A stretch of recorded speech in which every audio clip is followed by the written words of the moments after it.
네, 이 영상이 우리에게 주는 교훈은 무엇인 것 같습니까? 여러분은 이 영상을 보시면서 무슨 생각을 하셨습니까? 성경이 중요하다는 것입니다.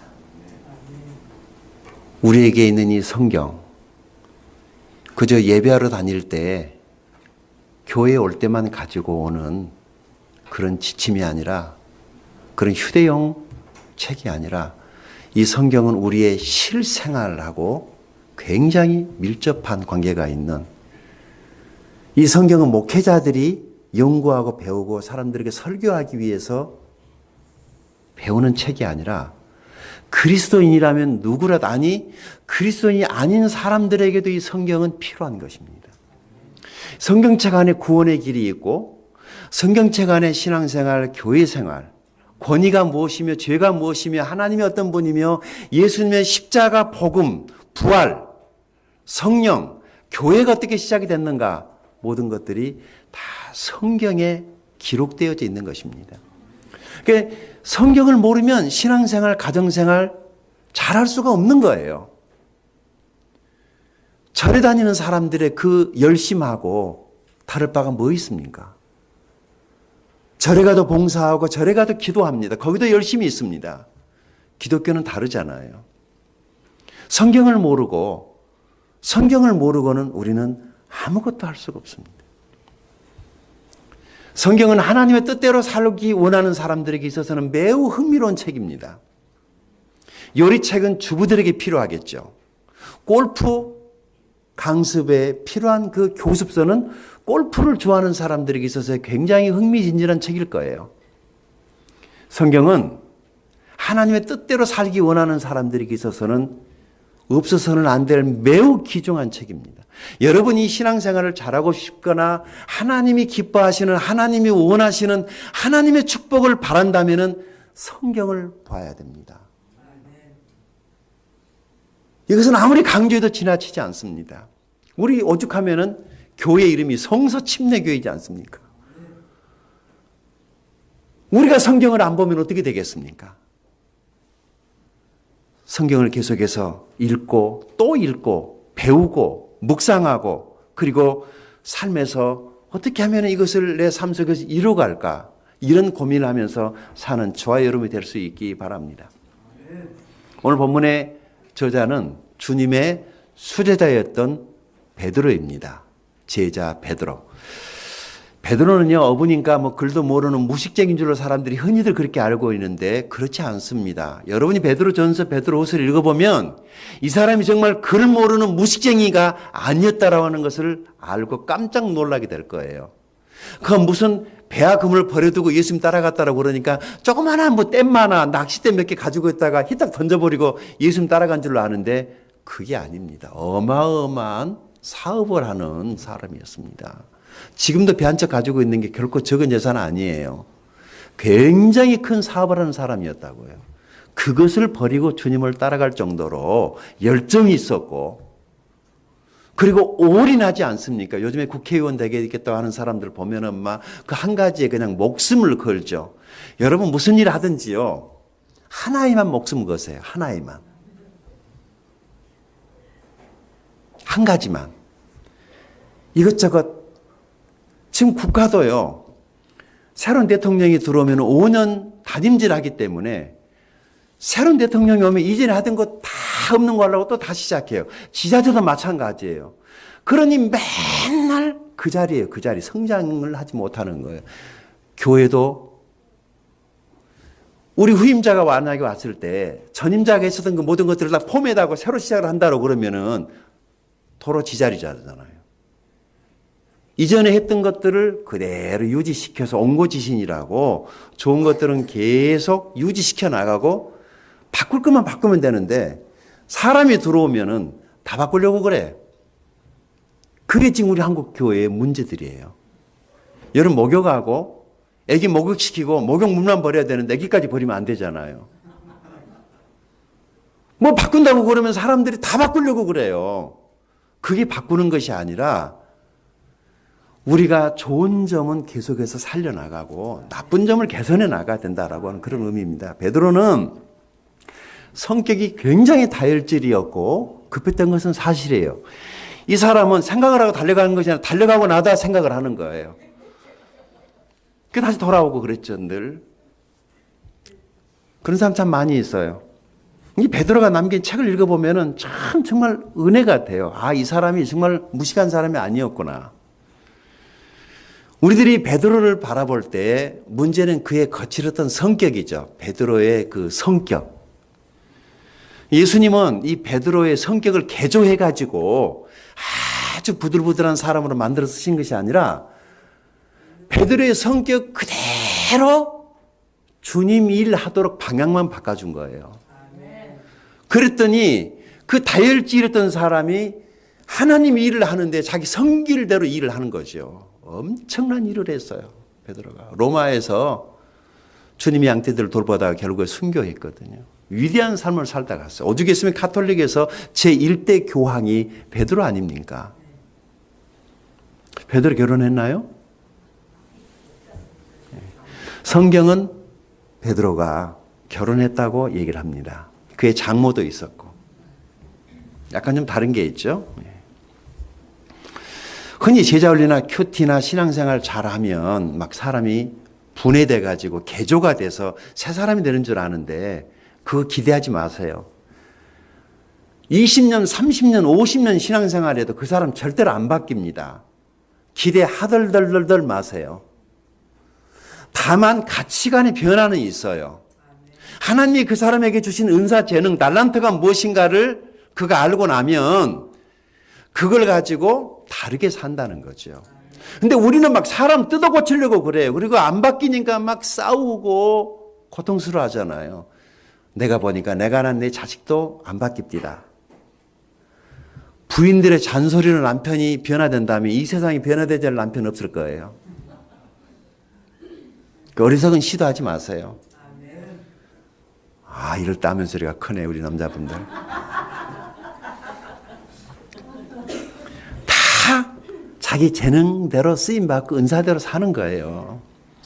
공부 못하는 것도 은사입니다. 그 안 되는 거 어떻게 해요? 그게 다 잘 되면 좋은데 잘 되는 애들은 자기가 알아서 하잖아요. 그 안 되는 애한테 공부하라고 뿌려서 주면은요 얼마나 힘들겠어요. 그냥 다 자기 모습대로 사는 거예요. 그냥 용납하고 두면은 다 되는 겁니다. 베드로가 젊은 날에 거친 성격 때문에 그리고 무엇보다도 이 사람이 성격이 그렇게 거칠었기 때문에 기도하거나 하나님 말씀을 앉아서 묵상하거나 예배하는데 잘 안 됐던 사람이에요. 그러다 보니까 늘 넘어지고 자주 넘어졌어요. 자기는 주님 우리에 열심히 한다고 그랬지만 나중에 보면 늘 사고를 터뜨리고 그랬단 말이죠. 그런데 디베라 바닷가에서 부활하신 주님을 만나고 그때 주님께서 베드로에게 한 가지 부탁을 합니다. 뭘 부탁을 하죠? 네가 내 양 좀 맡아다오. 내 양 좀 네가 먹여다오 라고 주님이 부탁을 하셨는데 그것이 곧 주님을 이해하는 길이라고 베드로가 생각을 하고 그 주님의 양떼들을 돌보기 시작을 하는데 베드로가 영혼을 돌보는 목자의 삶을 살면서 변화가 됩니다. 이게 목자 목녀의 축복이에요. 목자 목녀가 사람을 돌보는 목자 목녀가 성격이 드세거나 날카롭거나 공격적이거나 폭력적이거나 드세면은 양들이 어떻게 되겠어요? 그 견디지 못하고 다 죽는 거예요. 그리고 이 목자가 자기 일에만 바쁘고 양들은 굶어 죽든지 말든지 내버려 둔다면은 그 싹분되는 거잖아요. 베드로가 그걸 안 거예요. 로마에서 주님의 양떼들을 돌보면서 베드로가 아주 훌륭한 사람으로 바뀌어버립니다. 아주 훌륭한 사람이 됐어요. 그리고 이제 노사도가 돼서 머리가 인생의 황혼을 바라다보는 어느 때 이제 주님이 예언하셨던 것처럼 자기의 죽음을 내다보는데 이 사람의 죽음은 순교예요. 순교를 바라다보고 있습니다. 머지않아 죽는 거예요. 주님 때문에 십자가를 못 박혀서 죽게 돼 있잖아요. 그래서 자기가 평생 아끼고 사랑했던 그 자기가 목회했던 자기 돌봤던 그 영혼들을 향해서 그가 유언적으로 당부를 합니다. 여러분 내가 죽지만은 떠나지만은 하나님의 교회는 주님 다시 오실 때까지 여전히 이 땅에 남아 있어야 되기 때문에 그래서 첫 번째 쓴 책이 베드로 전서입니다. 이 책에는 고난받는 그리스도인들이 어떻게 하면 이 고난을 견디고 이기고 승리할 수 있을 것인가, 그것을 격려하기 위해서 베드로가 첫 번째 쓴 책이 베드로 전서입니다. 또 한 권의 책을 씁니다. 그것이 베드로 후서인데 이 책은 교회의 신앙이 식어지지 않고 부패하지 않고 썩지 않고 어떻게 하면 하나님의 교회가 성도들의 신앙이 그대로 순성을 유지해 갈 수 있을 것인가, 이것을 사람들에게 말해주기 위해서 쓴 책이 베드로 후서입니다. 사실 여러분, 저는 지금 우리 교회의 담임 목사직을 사임한 목사입니다. 18년 동안 개척해서 내 나름대로는 열심히 한다고 했어요. 지금 정도쯤이면 마치 좋겠다 싶어서 제가 이제 사임을 했습니다. 아쉬운 것이 있어요. 요즘에 자꾸 그런 생각이 자꾸 드는 거예요. 뭐가 제일 아쉽냐면 제가 여러분들에게 성경을 조금 더 많이 가르쳤어야 되는데 하는 아쉬움이 저에게 있어요. 그것 말고는 없어요. 내 나름대로 열심히 한다고 했었지만은 그래도 조금 더 많이 여러분들에게 성경을 더 많이 가르쳐 줬어야 하는데 라고 하는 것에 대한 아쉬움이 저에게 있습니다. 혹시 이후에 더 좋은 목사님이 오신다면 저는 여러분들이 그 목사님으로부터 양질의 하나님의 말씀을 배울 수 있기를 바랍니다. 목사님의 직무 중에 하나가 성경 가르치는 거예요. 성도들이 당연히 받아야 될, 교회로부터 목회 서비스를 받아야 될 의무가 뭐냐면은, 권리가 뭐냐면은 목사님에게 성경 배우는 거예요. 다른 것은 좀 적게 하셔도, 다른 것은 안 해도, 다른 활동은 안 하시더라도 하나님 말씀 배우는 것은 여러분이 그 권리를 포기하지 마세요. 목사님에게 월요일에도 화요일, 수, 목, 금 시간 내서 성경 가르쳐 달라고 요구하세요. 만약에 그 하나님 말씀을 가르쳐 달라는, 성경을 배우고 싶어 하는 그 요구에 부응하지 않으면 좋은 목사님이라고 할 수가 없어요. 설교는 좀 못해도 괜찮아요. 그러나 성경을 여러분들에게 가르쳐 주겠다는 그런 목사님이 오신다면 나는 그런 목사님이 오시도록 기도하고 있습니다. 그분이 누가 될지 모르지만. 만약에 우리가 이 하나님 말씀 성경 배우는 것으로부터 멀어져 가기 시작을 하면은 우리의 신앙이 눈 녹듯이 서서히 식어지고 차가워지다가 나중에 썩고 부패하지는 않을까 싶은 그런 염려가, 걱정이 솔직히 저에게도 있습니다. 지금 사도 베드로가 그런 심정으로 베드로 후서 이 책을 썼던 거예요.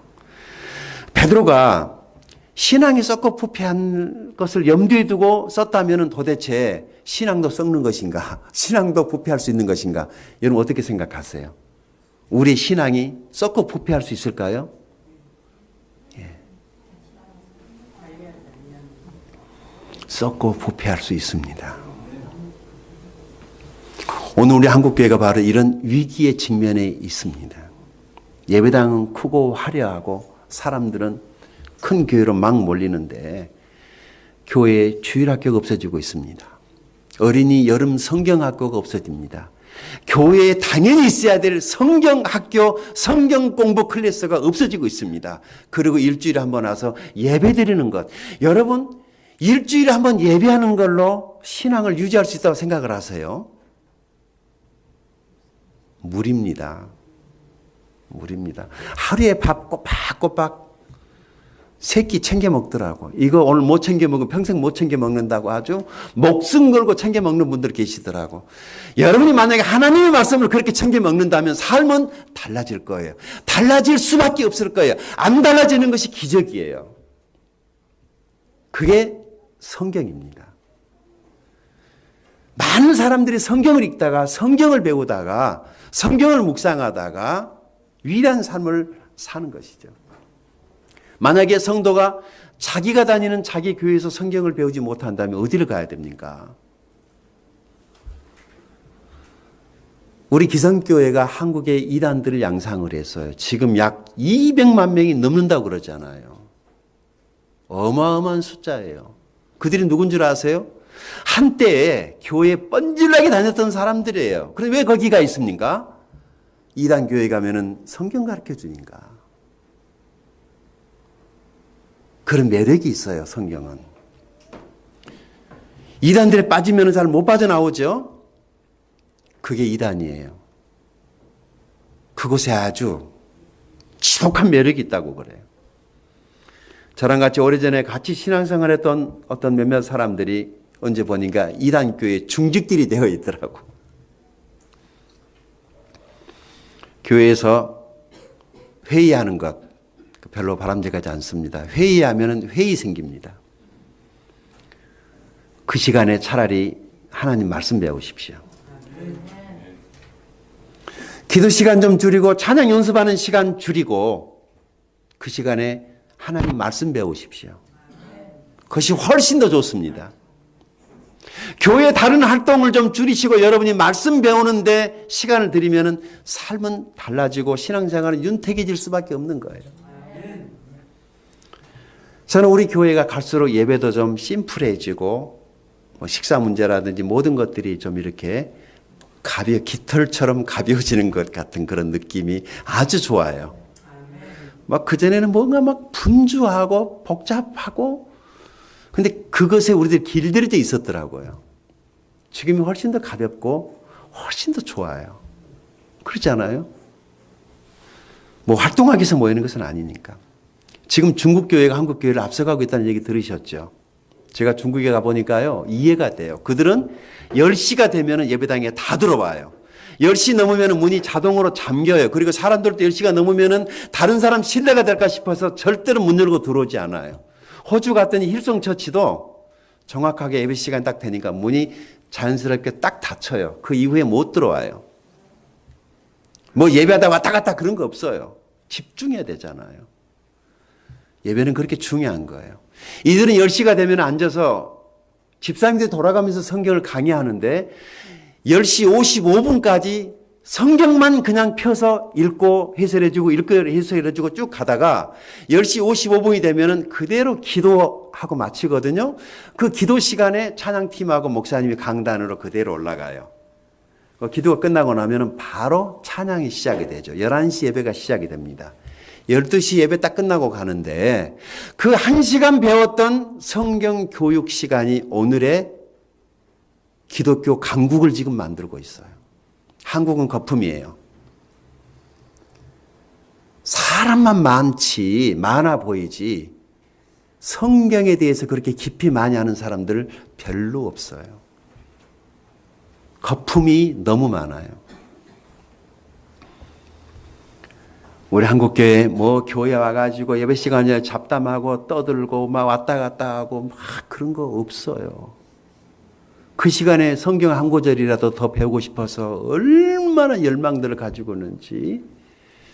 여러분 다다음 주에 우리 교회 베트남에 사역하시는 사역자 그리고 필리핀에서 사역하시는 사역자 몇 분, 10여 분 정도가 우리 교회로 오시게 되면 그분들의 설교를 들어보시면 그분들의 선교 보고하는 그 현장 사진들을 보면서 잠깐 보면 우리 이렇게 가면 동남아 국가에 추월당합니다.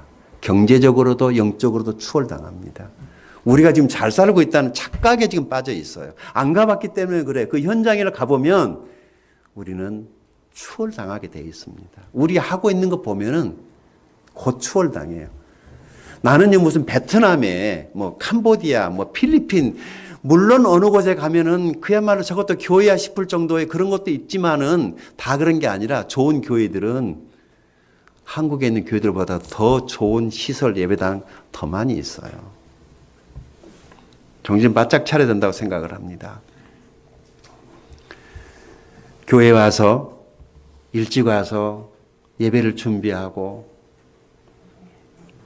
일찍 왔으면은 그냥 일찍 온 게 중요한 것이 아니라 일찍 왔으면은 여러분이 스스로 뭔가를 찾아서 일을 하세요. 시키는 일 하지 말고 재미없어요. 그럼 은혜도 안 돼요. 내 교회니까 먼저 와서 좀 미리 와서 손질할 것 없는가. 혹시 새로운 사람이 온다면 이런 것들은 안 되겠다. 애정도 있고 그런 마음의 준비 가운데 하나님의 은혜가 임하는 것을 믿으시기 바랍니다. 하나님의 말씀을 귀히 여기고 교회에서 하나님의 말씀을 배우는 사람은 하나님의 교회 일에 절대 소홀하지 않습니다. 은혜가 다른 게 아니에요. 은혜가 어디서 오냐면은 여기서 옵니다. 은혜가 어디서 온다고요? 말씀에서 와요. 그러니까 은혜 받는다는 말은 곧 하나님의 말씀을 내가 알았을 때 그 은혜가 내게 오는 것이지, 말씀을 모르는데 어디서 은혜가 와요? 절대 요행을 바라지 마세요. 우리가 하나님을 아는 만큼 하나님이 내게 복을 주시고, 내가 하나님을 아는 만큼 내게는 그것이 힘이 되는 거예요. 내가 하나님을 알면은 아는 만큼 그분을 더 많이 신뢰하고 더 의지하게 되는 거예요. 내가 그분을 더 많이 신뢰하고 의지하는 만큼 하나님은 내 아버지가 되어주시고 나의 모든 필요를 아시는 그분이 필요대로 공급을 해주시는 거예요. 안 그러면 내 힘으로 살아야 돼요. 18절 말씀, 베드로가 마지막으로 부탁했던 18절 같이 한번 다시 읽어보십시다. 시작. 오직 우리 주 곧 구주 예수 그리스도의 은혜와 그를 아는 지식에서 자라가라. 영광이 이제와 영원한 날까지 그에게 있을지어다. 아멘. 축도할 때 이 부분 많이 쓰죠. 찌어다. 예, 그것은 잊어버리셔도 돼요. 여기서 강조되는 두 단어가 있습니다. 무엇입니까? 은혜 안에서, 그리고 두 번째 자라가라. 줄 거 놓으세요. 이 두 단어에 초점을 맞춰서 오늘 두 대지로 설교를 하겠습니다. 첫째는 하나님의 은혜 안에서, 두 번째는 자라가라. 성장과 성숙을 말하는 것이죠. 베드로가 유언적으로 교회에 당부한 말씀입니다. 여러분, 하나님의 은혜 안에 머물러 있으십시오. 여기서 말하는 은혜는 예수님의 십자가입니다. 하나님이 은혜로 우리를 구원하셨습니다. 우리를 구원하셨기 때문에 우리가 이 은혜 안에 머물러 있어야 되는 것입니다. 이게 굉장히 힘듭니다. 내가 뭘 해서 구원을 받았다면 그것 때문에라도 붙어 있을 텐데, 이게 은혜를 받았기 때문에 까딱 잘못하면 잊어버리거나 넘어지기 쉽습니다. 정신 차려야 됩니다. 이것이 은혜의 위험함입니다. 구원이 거저온 것이니까 싸구려인 줄 알아요. 그래서 구원 받아놓고 싸구려 인생을 사는 사람이 있어요. 그러면 싸구려 그리스도인이 되는 겁니다. 하나님은 우리가 명품 그리스도인이 되기를 바라요. 그 은혜의 귀중함을 알고, 은혜 얘기만 하면 울 줄 알고, 은혜 앞에 엎드릴 줄 알고, 예수님의 십자가 얘기만 나오면은 감격하고 감동할 줄 아는 그런 사람. 이 은혜 안에 머물러 있는 것 결코 쉬운 일은 아닙니다. 이 은혜를 잊어버리거나 망각하면은 그때부터 슬라이딩 하는 겁니다. 이 은혜 안에 머물러 있어야 됩니다. 예배 나올 때마다 내가 은혜로 구원받은 하나님의 자녀임을 감사하고, 은혜로 받았지만, 구원을 받았지만 여전히 죄인됨을 하나님 앞에 고백을 하고, 그런 불쌍한 인생을 하나님이 또 축복해 주시기를 바라고, 끝까지 겸손한 마음으로 주님을 섬기는 저와 여러분이 될 수 있기 바랍니다. 14, 15절에서 사도 베드로가 이렇게 얘기를 합니다. 같이 봅니다. 그러므로 사랑하는 자들아, 너에게 이것을 바라보나. 여기서 말한 이것은 예수님의 재림이에요. 주 앞에서 흠도 없고 점도 없고 흠도 없이 평강 가운데서 나타나기를 힘쓰라. 예수님 오실 때에 저와 여러분이 점도 없고 흠도 없는 순백한 신부처럼 그렇게 나타날 수 있도록 신앙생활을 단정히 하라고 당부를 합니다. 또 우리 주의 오래 참으심이 구원이 될 줄로 여기라.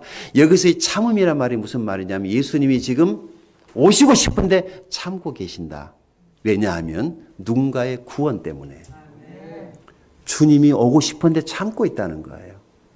왜 안 오시지? 그러지 마시고, 예수님도 지금 빨리 오고 싶은데 그분이 참고 견디고 있는 거예요. 누구 때문에? 바로 내 부모, 형제, 친구, 친척, 자녀, 구원받아야 될 누군가, 그 사람 때문에 예수님이 지금 더디 오시는 것입니다. 그래서 이렇게 얘기를 합니다. 우리가 사랑하는 형제 바울도 그 받은 은혜대로 너희에게 이같이 썼고, 갑자기 바울 얘기를 해요. 그럼 바울이 뭘 썼다는 거예요? 바울이 서신서에 많은 서신서를 썼는데, 바울이 쓴 서신서를 보게 되면은 하나님이 이 땅에 교회를 세우시고 그 교회를 지금 어떻게 세워가고 있는가? 교회가 하나님의 계시라는 거예요. 교회가 완성이 되면 예수님은 자연스럽게 오신다는 것이 사도 바울의 서신사가 우리에게 주는 교훈 아닙니까? 그래서 이제 베드로 자신은 유대인들을 상대로 한 사역을 했지만은 바울은 이방인들을 상대로 한 그런 선교 사역을 집중적으로 했단 말이죠. 그런데 지금은 율법 시대가 아니고 지금은 교회 시대이기 때문에 지금은 하나님이 교회를 통해서 일을 하세요. 그래서 교회가 중요합니다. 여러분 이 세상에 교회가 한번 없다고 생각해 보세요. 어떻게 되겠어요? 얼마나 힘들겠어요? 그러나 오늘 우리에게 교회가 있다는 게 정말 감사한 거예요. 내가 다니는 내 교회가 있다는 것, 내 목사님이 있다는 것, 얼마나 감사한지 몰라요. 세상은요, 지난 2000년 동안, 아니, 우리 그리스도인들이 예수님의 재림을 더 기다렸죠. 그런데 주님의 재림이 늦어지는 그 이유에 대해서 바울의 편지를 보면은 외관상으로 보면 늦어지고 있는 것 같지만은 하나님은 자기의 교회를 세우고 있다. 그리고 두 번째, 누군가의 구원 때문이라는 것입니다. 베드로후서 3장 9절을 같이 한번 찾아 읽어볼까요? 자, 베드로후서 3장 9절입니다. 같이 읽습니다. 시작. 주의 약속은 어떤 이에 더디다고 생각하는 것 같이 더딘 것이 아니라 오직 주께서는 너희를 대하여 오래 참으사 아무도 멸망하지 않고 다 회개하게 이르기를 원하시느니라. 아멘. 누군가의 회개를 주님이 기다리고 있다. 이것이 약속이 지체되고 있는 유일한 이유라는 것입니다. 그런데 지금 문제가 뭐냐면은 예수님이 다시 오시게 될 때 어떤 한 사회 현상이 있을 거라고 주님이 자주자주 말씀을 하셨거든요. 이 사회 현상이 뭐냐면은 배도하는 일도 있을 것이고, 그런데 주님이 직접 말씀하셨던 거 마태복음 24장에 가서 보시게 되면은 노아의 홍수 때와 같은 일들이 있게 될 거야. 그때 무슨 일이 있었죠? 사람들이 홍수가 나기까지 먹고 마시고 시집가고 장가가고, 그래서 홍수가 나서 저희를 다 멸할 때까지 그들이 깨닫지 못했다. 먹는 게 중요하고 마시는 게 중요하고 사는 게 중요하고 직장 집이 중요하고 결혼하는 게 중요하고 시집가는 게 중요하고 그런 일상을 살아가다가 멸망이 자기들에게 호련히 임했지만 그게 무슨 일이 일어난지도 모르고 다 죽었단 말이죠. 그런다고 삶을 소홀히 하란 말은 아닙니다. 가끔은 눈을 들어서 예수님 언제 오시지 하는 것도 한 번씩 생각하고 살라는 것이죠. 우리 그리스도인들은 예수님의 재림을 사모해야 될 줄로 믿습니다. 그리고 주님의 재림의 때가 오면 또 한 가지 사회 현상이 있게 되는데 여기 16절입니다. 같이 읽어볼까요? 시작. 또 그 모든 편지에도 이런 일에 관하여 말하시되 그 중에 알기 어려운 것이 더러 있으니 무식한 자들과 굳세지 못한 자들이 다른 성경과 같이 그것도 억지로 풀다가 스스로 멸망에 이르렀느니라. 아멘. 말세의 특징 중에 하나가, 예수님이 가까이 오실 때 특징 중에 하나가 이단들이 득세할 거라는 것을 이미 예고하셨어요. 여러분, 이단에 빠진 사람, 이단교에 출입하는 사람들이랑 같이 만나고 있다면 조심하십시오. 아니, 멀리하는 게 좋습니다. 요한일서에 가서 보시게 되면 이단에 빠진 사람 한두 번 훈계한 다음에 집에다가 아예 들여놓지도, 발도 들여놓지도 말라고 말을 합니다. 만나지도 말라는 겁니다. 먹물 가까이 하면 어떻게 되죠? 내가 아무리 조심하려고 그래도 튀긴다고요. 이단에 빠진 사람들이 우리 곁에 다가올 때 어떻게 다가오는 줄 아세요? 생글생글 웃으면서 다가옵니다. 막 머리에 뿔 달고 무서운 막 그냥 늑대 일이 막 가면 쓰고 오는 것이 아니라 생글생글하고 옵니다. 그래야지 가까이 갈 수 있잖아요. 그리고 교묘한 말로 사람을 호리는 겁니다. 감쪽같이 속아요. 여러분, 세상에 있는 모든 사기를 당하는 사람들의 특징이 하나 있는데 그게 뭐냐면은 사기는 다 아는 사람에게 당한다는 거예요. 같이 밥 먹고 얘기하고 같이 가면서 당하는 거예요. 그게 사기예요. 모르는 사람이 어떻게 사기를 쳐요? 알기 때문에 당하는 거예요. 이단에 빠진 사람 가까이 하면은요, 내게 이런 일들이 영적으로 병이 되니까 슬슬 교회가 싫어지고 교회 문제가 보기 시작을 하고 예배 오기는 오는데 거부기가 됩니다. 서서히 공동체로부터 멀어지고 어느 날 보면은 자기가 이단 집단에 들어가 있는 것을 깨닫게 될 거예요. 그런데 이미 그때는 때가 늦어버립니다. 술 중독, 마약 중독, 중독이 되면은 쉽게 중독으로부터 못 빠져나오는 거다 똑같아요. 그것도 중독이 돼버립니다. 굉장히 힘이 든다고 그래요. 이런 구원받았을지라도 영혼이 병들고 잘못된 것들을 자꾸 먹으면은요, 들으면 보면 영적으로 병들어가지고 술을, 담배, 마약 이런 도박이라든지 이런 데 노출돼가지고 파탄에 이런 사람 많아요. 구원받았을지라도 그렇게 될 수 있어요. 뭐 내가 구원받았으니까 나는 뭐 영원히 막 거룩하게 살 것 같죠? 안 그래요. 구원만 받았을 뿐이에요. 우리 안에 죄성이 다 있어요. 그러잖아요. 막 찌르면 하얀 피만 나올 것 같아요. 우리 속에 죄성이 그대로 다 있어요. 건들면 다 나오는 거예요. 다 나오는 거예요. 그래서 베드로가 첫째는 하나님의 은혜 안에 머물러 있어야 된다라고 말을 하는 것이, 우리가 믿음으로 구원을 받았고 하나님의 은혜로 우리를 구원하셨기 때문에 이 믿음, 이 신앙을 유지시켜 나가려면 하나님의 말씀이 필요하다는 거예요. 또 확인하고 또 확인하고, 구원받았지만 또 구원을 확인하고, 또 받은 구원을 또 확인하고, 앞으로 받을 구원도, 이미 받은 구원도, 매일 받는 구원도 말씀 안에서 확인하면서 은혜 안에 머무르라는 겁니다. 우리 모두가 그럴 수 있기를 바랍니다.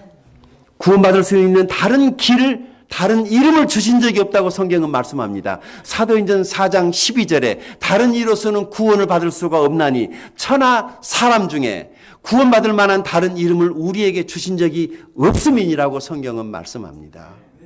오직 예수를 믿어야지 구원을 받습니다. 두 번째, 베드로는 우리에게 첫째는 은혜 안에서 머물러 있어라. 두 번째는 영적 성숙과 성장을 계속해 가라고 당부합니다. 여러분, 성장을 계속하십시오. 그것이 잘 되는 길입니다. 그것이 부자 되는 것이고 그것이 하나님을 기쁘시게 하는 것입니다. 영적으로 성장하는 일, 영적으로 성숙하는 일에 여러분들이 애쓰고 힘쓰시기를 바랍니다. 보세요. 베드로전서가 고난에 대해서, 베드로후서가 부패에 대해서, 그 다음 책이 요한 1, 2, 3서거든요. 이 요한 1, 2, 3서도 이단을 경계하라고 믿는 사람들에게 교제의 중요성을 말하다가 그 요한 1, 2, 3서 그 다음 책이 유다서죠. 유다서는 이단에 빠져버린 사람들을 어떻게 대체해야 되는가를 말하고 그 다음 책이 요한계시록이에요. 끝이 나버립니다. 그리고 예수님이 오시기 전에 일어날 일들이 교회가 배도하고 이단들이 득세하는 것을 성경이 경고하고 있어요. 이것을 이기는 방법, 이단을 대처하는 방법, 이단에 빠진 사람을 건져내는 방법은 우리가 성장하고 성숙하는 것밖에는 다른 길이 없습니다. 모르면 끌려가는 거예요. 도와주기는커녕 그 사람들 말 들으면 그럴듯해요. 어떻게 이만희가 우리의 구원자가 될 수 있습니까? 어떻게 안상우이가 하나님입니까? 그의 어머니가 어머니 하나님이라면서요.